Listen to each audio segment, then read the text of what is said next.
de quien fue el ex vicepresidente del gobierno de Alejandro Toledo, pero con quien recordamos no finalmente tuvieron una final relación, ¿no? Bueno, nos contará un poco más al detalle. Le damos la bienvenida al señor David Weissman. Muchas gracias por estar con nosotros. Encantado, muy agradecido por la invitación, porque es un hecho sumamente importante para el Perú, aunque doloroso, pero sumamente importante para el Perú, justamente para esclarecer las cosas y comenzar a limpiar un poco la imagen, ¿no?, que hemos exportado al extranjero, un poco negativa del tema de la corrupción en el Perú.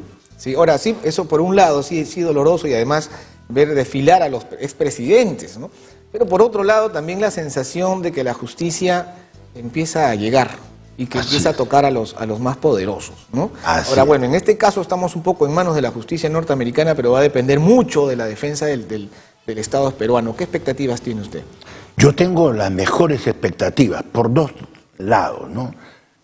Por un lado, el estudio de abogados que se ha contratado en Estados Unidos es de primer nivel, muy conocedor de este tipo de temas de extradición. Y por otro lado, la decisión de un juez en Estados Unidos que tiene opciones para o citar a una persona o de frente a rajatabla mandarlo a capturar y meterlo preso, son los primeros indicios del éxito de que sí se va a producir la extradición. Porque a un juez, y especialmente a este juez, le ha llegado el cuadernillo de extradición hace aproximadamente año y medio. Claro. Es producto de un estudio, no. Exactamente. ¿Y qué cosa ha hecho? No lo ha tenido guardado el cuadernillo. Ha demorado año y medio porque ha estado, además de estudiando, indagando, escuchando, preguntando, estoy seguro, y toma una decisión drástica, bien drástica, porque sí tiene arraigo aparentemente en Estados Unidos. Tan cierto es que lo han ido a capturar a su domicilio, a su casa. No lo han agarrado en la calle, no, a escondido, su casa. Nada. No, su casa. Así es. Digamos. Entonces, normalmente hubiese sido que lo cite, pero ya el juez tenía dudas, si lo cita se podría escapar. Entonces le da una medida bien grave, que es capturarlo y meterlo preso. Eso quiere decir de que en el cuadernillo ya este juez ha encontrado suficientes evidencias de que no hay posibilidad de que él le pueda dar, inclusive bajo fianza, una libertad. No tiene mucha posibilidad, es la menor posibilidad. Y entonces, efectivamente también, no es que al día siguiente lo va a extraditar, no. Por la ley norteamericana, que es tan garantista, claro, va a tener que escuchar la defensa también de Toledo. Y eso, pues usted sabe que se enredan las cosas, se alargan, y puede tomar un año.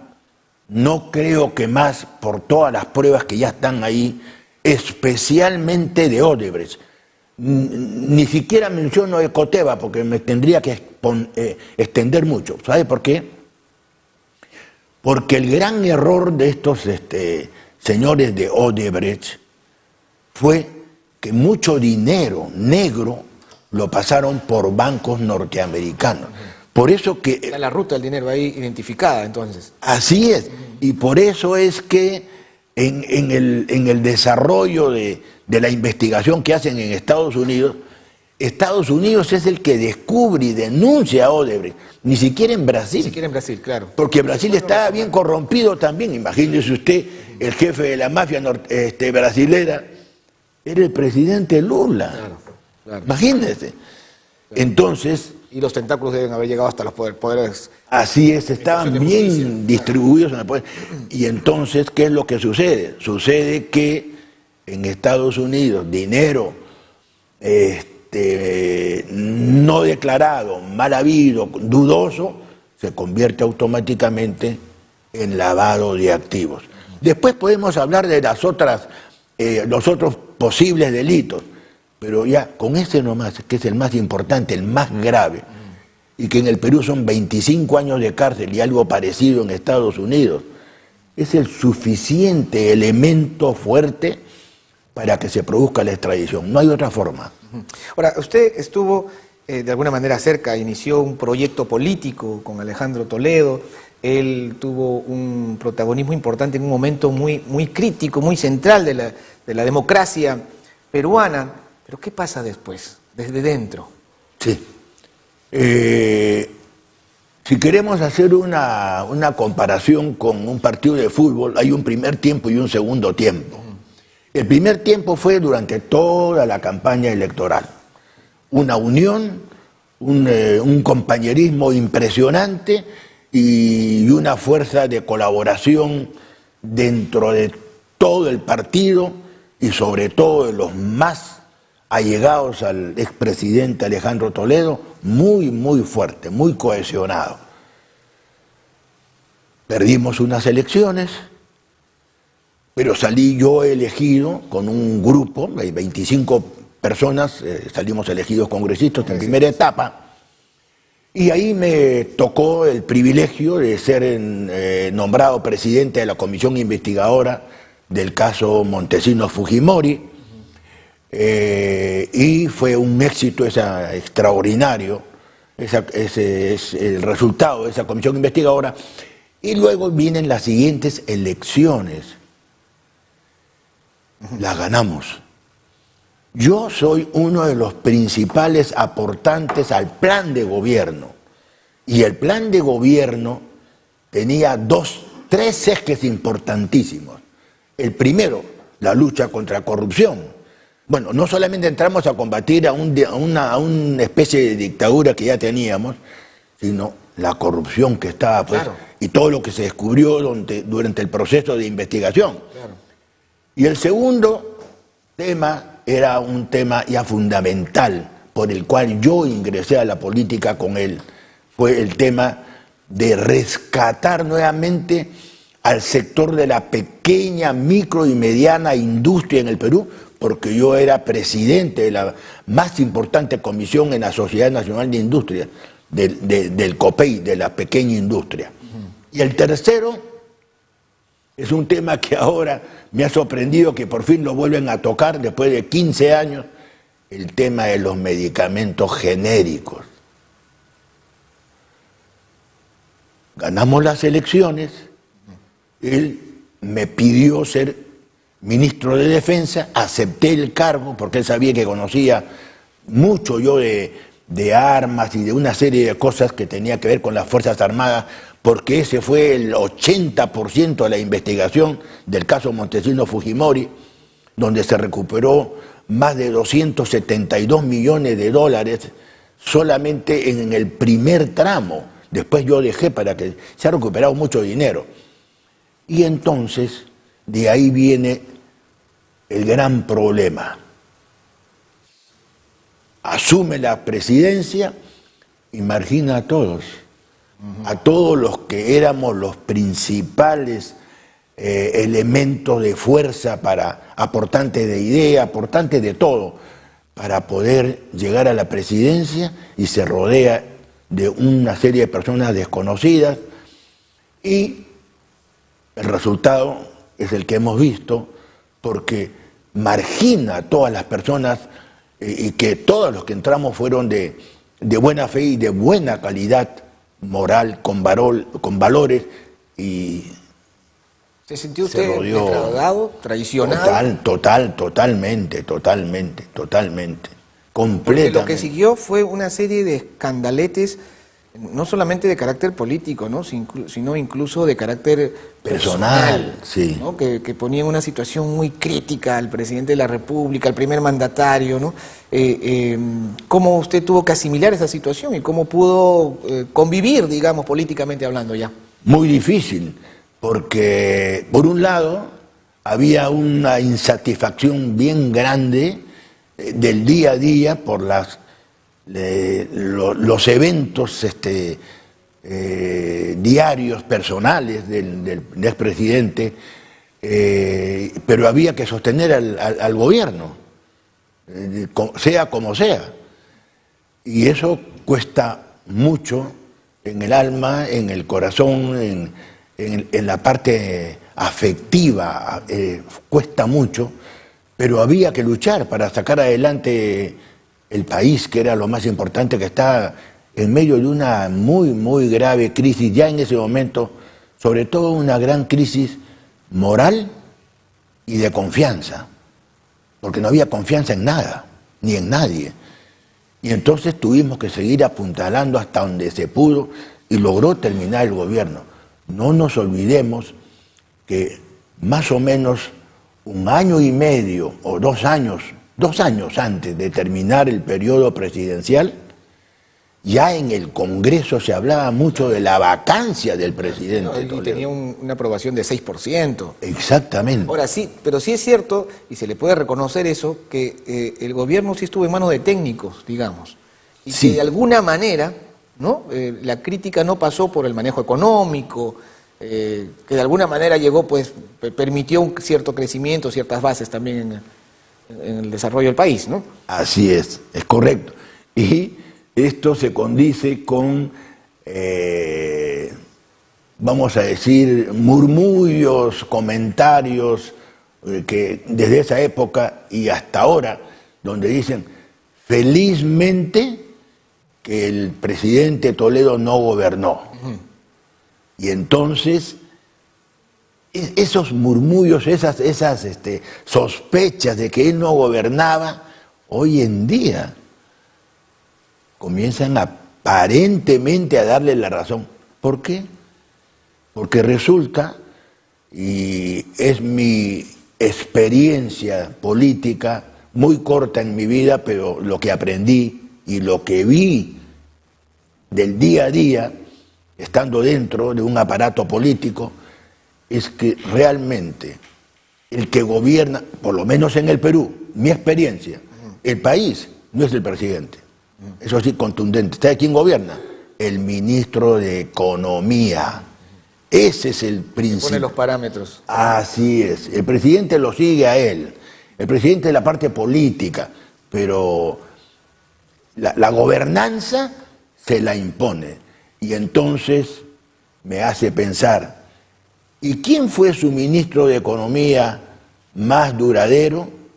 Pedro Pablo Kuczynski, claro, que además asumió un cargo de premier posteriormente, claro, y con el cual, lo menciono esto, porque con el cual yo tuve fuertísimas divergencias y también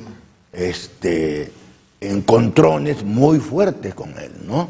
Muy difícil. Bueno, escuchar ayer que en un medio de comunicación se comunican con la señora Elian Karp, y ella en inglés responde, no hablo español.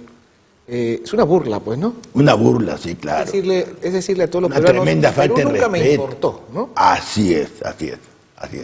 Sí, es verdad. Es bien lamentable, pero ¿sabes qué cosa? Ayer me tocó estar con un también ex vicepresidente de la República en una entrevista del gobierno de Ollanta Humala, y en un momento se estaban haciendo comparaciones entre la señora Nadine Heredia y la señora Elian Karp. Y qué coincidencia, ¿no? Una coincidencia extraña, rara. Ambas, de una u otra forma manejaron a sus maridos, a sus presidentes. Y sobre todo en el caso de Elian Karp, con mucho mayor razón, con una personalidad muy impositora, muy fuerte su personalidad. Sí, ella imponía muchísimas cosas y bueno, me tocó sufrir a mí los 2 últimos años sobre todo, en muchas actividades que habían en el propio Palacio de Gobierno, en donde obligatoriamente tenía yo que estar ahí y tenía que estar junto en la presentación pública con la señora Elian, y era pues una tremenda incomodidad que la tenía que soportar, pero era el protocolo que yo tenía que cumplir. muy difícil era la señora Elian Karp y muy impositora. Y se especulaba de que en realidad lo que había entre estos dos, y que seguramente hasta estos días, es en realidad pues una especie de acuerdo, de contrato, ¿no? Sí. Gobernamos, ¿no? Bueno, ahora pues ahora está el provecho del dinero robado que ahora ya conocemos. Sí, totalmente. Probablemente eso es lo que los siga manteniendo juntos. Era eso porque se especulaba mucho en ese entonces, ¿no? Sí. Que ahí lo que había era un trato comercial incluso, ¿no? Es verdad, se habló muchísimo. A ver, efectivamente, ambos, esto ya se entra en un tema personal de ellos que a mí no me gusta mucho, pero bueno, pero tiene mucha intimidad con la política. Claro. Ambos en un momento de su vida se separan y ambos adquieren otro tipo de parejas, ambos. Y así se produce un espacio de sus vidas separados, ambos con sus parejas. Pero cuando ya Alejandro Toledo logra escalar ya una posición muy expectante, y antes de llegar a ser presidente, después que pierde la primera elección. La primera, sí. Después pasan 5 años y ya ahí la expectativa era muy fuerte. Ambos se vuelven a juntar. Y se juntan por interés económico. Y es ahí donde los murmullos en el ámbito periodístico. En la campaña ella juega un papel importante, ¿no? Porque se ganó a la gente. Se ganó a la gente, ¿no? Se ganó a la gente, ¿por qué? Porque era una gringa, Claro. que sabía 6 idiomas, Hablaba quechua. bailaba impresionante, bailas, claro, claro. Bailaba guayno espectacularmente bien y tenía un conocimiento de la parte folclórica, de la parte serrana, peruana, Claro. que muy pocos como peruanos lo tenemos.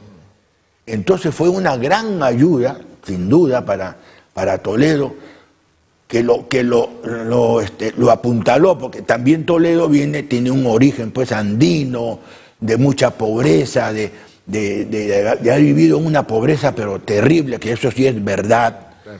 Y llegar donde llegó es un mérito bien grande para él. Tenía toda la mesa servida para ser presidente.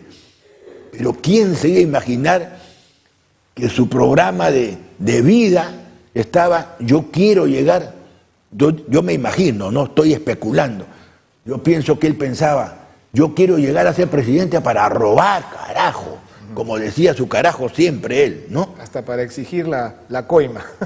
Hasta para exigir la coima. ¿No? Paga, carajo, que claro. No me estás debiendo. Ya cuando había salido, inclusive ya había dejado la presidencia. Claro.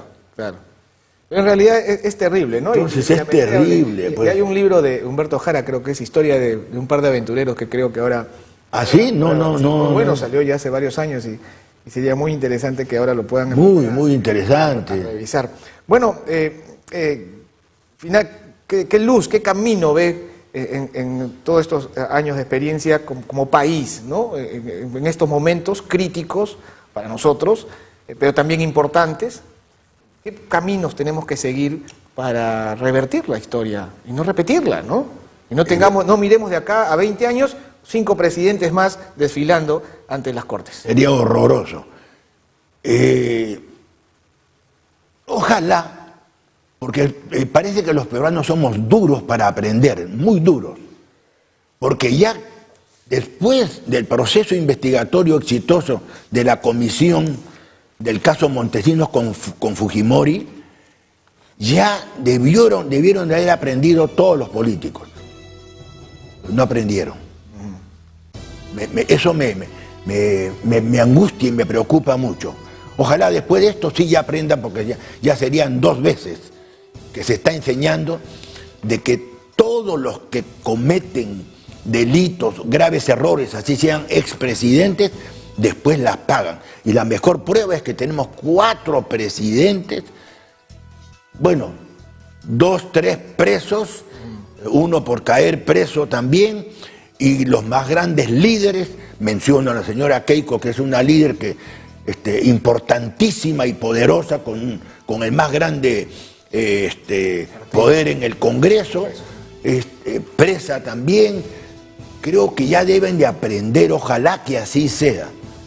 Si es así, tenemos un futuro muy bueno. Si no es así, creo que va a ser bien difícil los años siguientes en el país. Muchas gracias por haber estado con nosotros.